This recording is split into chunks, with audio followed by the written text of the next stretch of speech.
Hello students, how are you all? Today we are back to see the third part of When People Rebel, the fifth lesson of history. In this lesson we are talking about the revolution of 1857 in which people, soldiers, zamindars, peasants and almost many much part of our India they just revolted against Britishers because of their unfair and unjust policies. So in our last two lectures, we have discussed about the development of the revolution. What were the reasons behind the revolution? Then we saw when it started exactly, as it started in Meerut, isn't it? Mangal Pandey. And after that, they all came to Delhi at the fort, Red Fort. Okay, chalo, fine. So now we'll see, means as I have told you that at that time many of us and Britishers also they were thinking that the revolution is just a mutiny of few soldiers and we can easily crush them. That was the thinking of many of the soldiers and Britishers and many of the people. But as it was supported by Bahadur Shah, Mughal emperor, then it became very popular and many people thought now it is the end of British sovereignty, British empire. So if all we join hands together, then there is a possibility that we can just take it out for good. So these all people are going to come together, and how this revolution is going to grow bigger, that we will see in this lecture. The rebellion gradually spread to the other parts of the country. Various regiments mutinied and marched to join other troops at nodal points like Delhi, Kanpur, and Lucknow. From many of the parts from India, the troops of the soldiers they were just reaching to these nodal points and they were joining these revolting troops. So the people in the towns and villages they also revolted and rallied around local leaders, zamindars and chiefs. For the local leaders, zamindars and chiefs, it was an opportunity to assert their authority because the people were looking at them as their leader in villages, in rural area. So zamindars, chiefs and leaders they were thinking if we support these people and for good if the British Empire is crushed down or if we just take it down, then there is a possibility that again we can enjoy the rights that we used to in past. So they supported these people. Then second we can see Nana Sahib Peshwa. He gathered armed forces and expelled the British garrison from the city of Kanpur. He declared himself as the governor under the Mughal emperor. See, at that time, there was a system. The system is if the company goes to any area and after winning that area, it has to keep someone to administer there. For the administration, they had to keep someone there. So he was called Governor General of India under British Crown, British Empire. But afterwards, when this revolution was spreading, Nana Sahib is saying that he is governor under the Mughal Emperor to gain the support from the people. Okay, so next character, if you see Birjis Kadra, okay, he proclaimed himself the new Nawab in Lucknow and he was the son of deposed Nawab Wajid Ali Shah. Do you remember Wajid Ali Shah? Yes, he was dethroned and he was kept away from his throne. So he was the son of deposed Nawab Wajid Ali Shah and he proclaimed himself new Nawab in Lucknow. Now we are talking about Lucknow. So he also acknowledged the sovereignty of Bahadur Shah. Henceforward, will not consider British crown as a paramountcy. Okay. Now it will be the Mughal emperor. He will be sovereignty. So his mother Begum Hazrat Mahal, she was also one of the most well-known statesmen of that era. So she also actively organized the uprising against the Britishers. Rani Lakshmi Bai, fourth character. Rani Lakshmi Bai, she was from Jhansi and she joined the rebel sepoys and she fought the British along with Tatya Tope. He was a Maharashtrian and he's going to support a lot and he's going to be a well-known personality in India because of his guerrilla warfare tactics. So he was the governor, he was the general of Nana Sahib Peshwa. So with his help, uh, Rani Lakshmibai, she fought with British sepoys. Now, the British were greatly outnumbered by the rebel forces because, as you know very well, though the Britishers were ruling India, but in number they were very less. And in their army or in their defense system, more and more Indian soldiers were there. That's why they were outnumbered by Indian sepoys. So they got defeat in number of battles. Many battles they just lost. The changing situation convinced the people that the British rule had collapsed for good. People are thinking that British rule is going to collapse now for good, for all time, and we are going to be a free country. So this is the chance, this is an opportunity to join these forces. And from many part of the country, people started joining these forces, and they were coming to these nodal points and to help these revolutionaries. This gave them the confidence to join the rebellion, and widespread popular rebellion developed especially in the region of Awadh, because you know very well, by using the doctrine of lapse and just putting under the pretext that the king is not ruling the country properly, his empire properly, so Britishers just took it away from the king of Awadh. So the people were so much unhappy with this. So you can see the people are joining in a lot of number this revolution in Awadh. Now let's talk about the rise of new leaders. So we have talked about Tatya Tope, Rani Lakshmibai, Nana Sahib Peshwa. Okay. Now Ahmedullah Shah, he was a Maulvi from Faizabad, and he had said, he has prophesied that the end of the rule of the British Empire was imminent. A large number of supporters rallied behind him because he was a kind of pious, a sacred person. So whatever he gave the prophecy, it was believed by the people, and many people followed him. So he came to Lucknow to fight the British, and many people just followed him. Supporters rallied behind him. Then, if you see the example of Bakht Khan, he was just a soldier from Bareilly. A large number of Ghazis or religious warriors came together to wipe out the white people in Delhi. He took charge of a large, for Kunwar Singh was an old zamindar in Bihar. So under him, he is operating this mission. He joined the rebel sepoys and battled with the British for many months. Okay, means if you go back in history, again you will see that the rebellion began in March when Mangal Pandey was hanged, executed. After that, there was a revolt by the soldiers because of many policies of the Britishers. You know those policies I have already told you about. Then they came to Delhi, and this revolution is spreading now everywhere. When all these activities are going on, Tatya Tope is fighting, Rani Lakshmibai is fighting, Bakht Khan is fighting, Ahmedullah Shah he is fighting, Zinat Mahal she is fighting, so many are there. Then the company will sit idly, they will not do anything. It was not like that. They were also planning something for this. And for this, Robert Clive, actually it is not given in our book. So Robert Clive comes from Madras and he helps these forces to win back. Okay. So how it happens, how the company is going to capture it. This is the fourth step, okay, of our revolution. How the Britishers are going to capture their land again, okay, and their territory again. That we will see in this part now. So as I told you, there are 5 6 parts in this revolution. First, Mangal Pandey. Second, in Meerut only there was a revolt. Then they came to Delhi and Bahadur Shah joined them. After that, fourth step, many of the leaders in our country, they are joining this rebellion and it is spreading.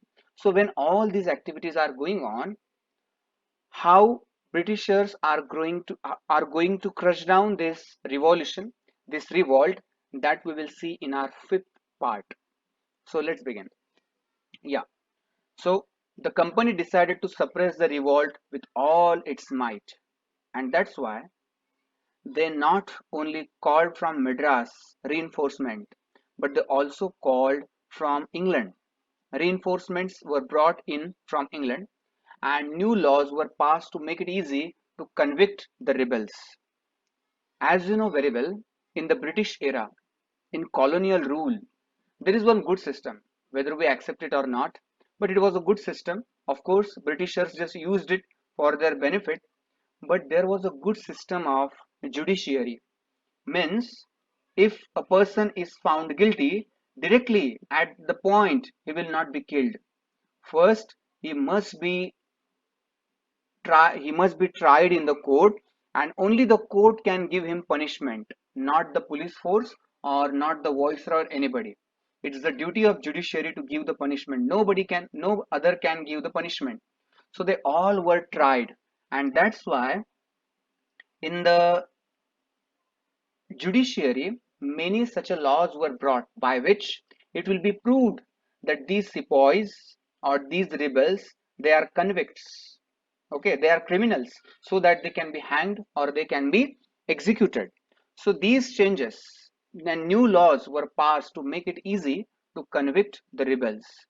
The company then moved forces into the storm centers of revolt. After doing this, they thought, first of all, we should stop the storm centers, and that's why they sent their troops to these storm centers. Lucknow, Delhi, we have Kanpur, we have talked about it, isn't it? Then, when they started this, Delhi was recaptured from the rebel forces in September 1857. September 1857, Delhi was recaptured. Then, Mughal emperor, when in Red Fort, the Mughal emperor Bahadur Shah, he was captured and he was arrested and he was tried in the court and sentenced to life imprisonment. He is going to spend his whole life in jail now. And in front of him, his two sons were shot dead. I have shown you the photos of his two sons, isn't it? So they both were shot dead by the Britishers in front of his eyes, so that next there will not be any threat to the British Empire. Then, along with his wife, Begum Zinat Mahal, in October 1858, they were sent to the jail, and finally, in 1862 November, Mughal Emperor died in Rangoon jail. So that was the end of Bahadur Shah. Now, still, when Bahadur Shah died, okay, in 1862, but before that, in September, Delhi was recaptured, and almost 2 years were taken by the Britishers to suppress this revolution. Lucknow was recaptured in March 1858. Rani Lakshmibai was killed in battle in June 1858. Then Tatya Tope, he was such a prominent figure in this revolution. Actually, he used the tactics of Shivaji Maharaj by using guerrilla warfare tactics. I think you must be knowing what is a guerrilla warfare.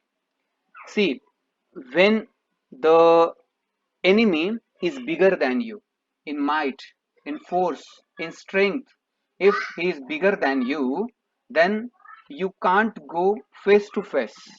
That's why you have to just fight secretly. Okay, means when the forces are moving around from the trees, from the jungles, uh, from an area where these forces can't reach easily, from those area we just have to attack these forces, and again we just have to run away. So this was the system which was followed by Tatya Tope, that is called guerrilla warfare. Just come, attack and run away. Britishers can't follow them because they were just hiding in the forest and just running away. So in this way, by using these guerrilla warfare tactics, Tatya Tope fought with Britishers after the death of Rani Lakshmibai also. But finally, he was captured, tried and killed in April 1859. So here you can see main centers of the revolt.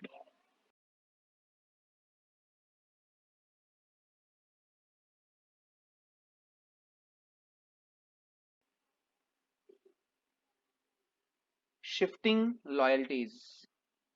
The defeat of the rebel forces encouraged desertions from the ranks of the rebel forces. Now what the Britishers are doing, see, means when the revolution is crushed, we must satisfy the needs.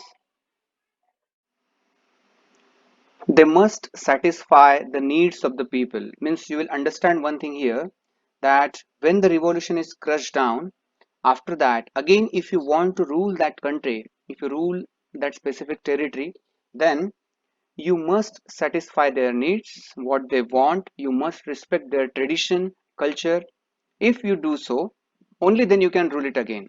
So Britishers realize one thing, just by following their own policies and without taking the demands and the customs, religious feelings of the people, if we don't take it into consideration, then it will not be possible to rule the India.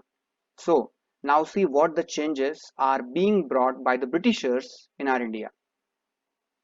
The defeat of the rebel forces encouraged desertions from the ranks of the rebel forces, and then the British are trying to win back the people's loyalty.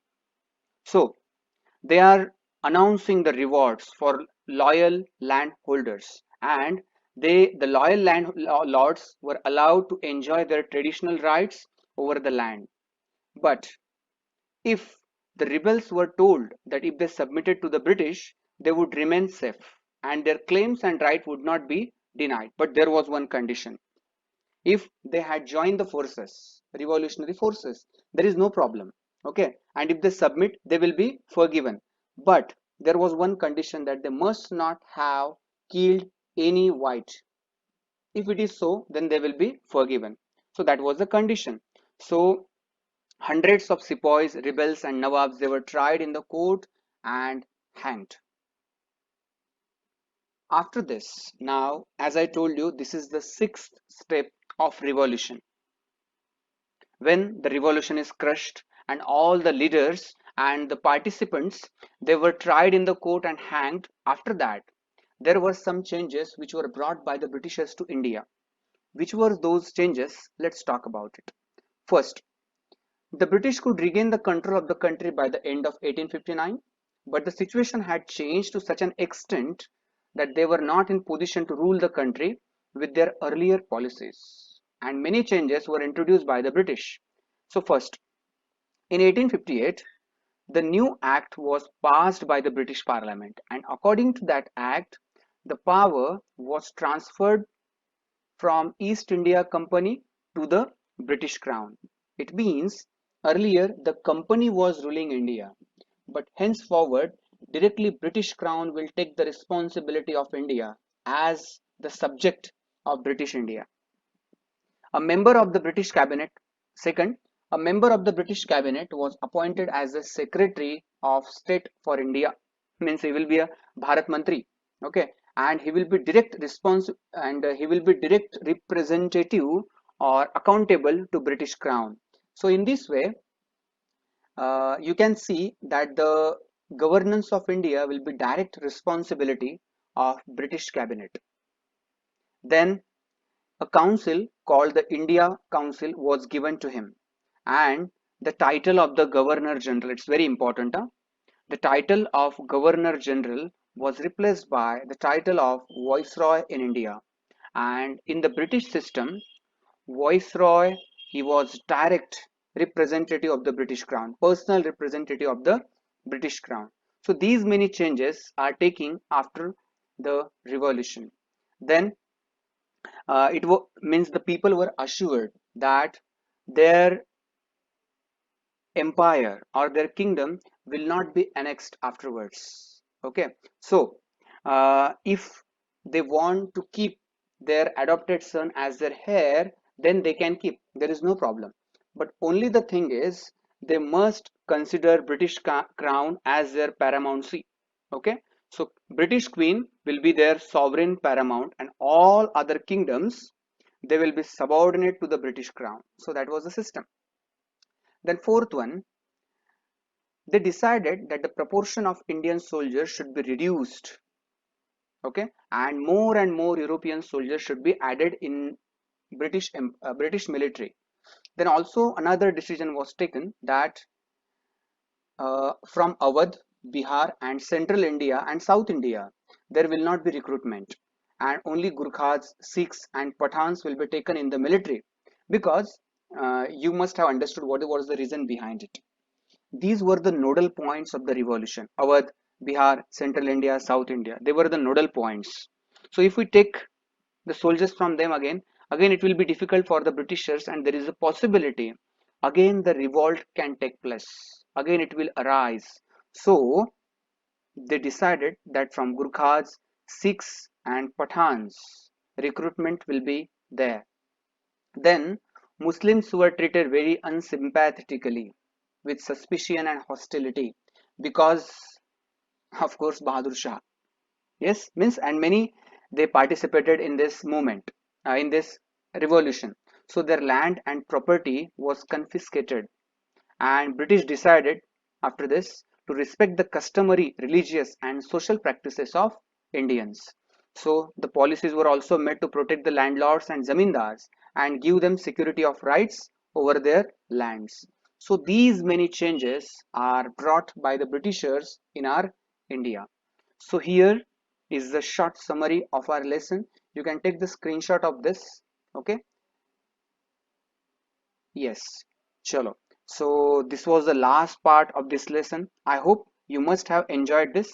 Thank you so much. Have a nice day.